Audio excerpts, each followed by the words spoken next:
Снять боль в горле и уменьшить кашель поможет гвоздика в домашних условиях.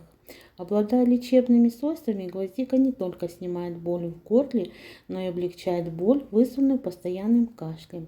Гвоздика содержит эфирное масло, которое действует как естественное отхаркивающее средство, очищает дыхательные пути, помогает избавиться от ощущения зуда в горле, вызванного сухим кашлем. Лечебный чай можно сделать быстро и облегчить свое состояние, снять боль в горле и уменьшить кашель. Возьмите 5 штук гвоздики и 2 штуки лаврового листа. Залейте 200 грамм кипятка. И уже через 5-7 минут можно пить это натуральное средство. Оно не только помогает бороться с кашлем естественным путем, но и повышает иммунитет.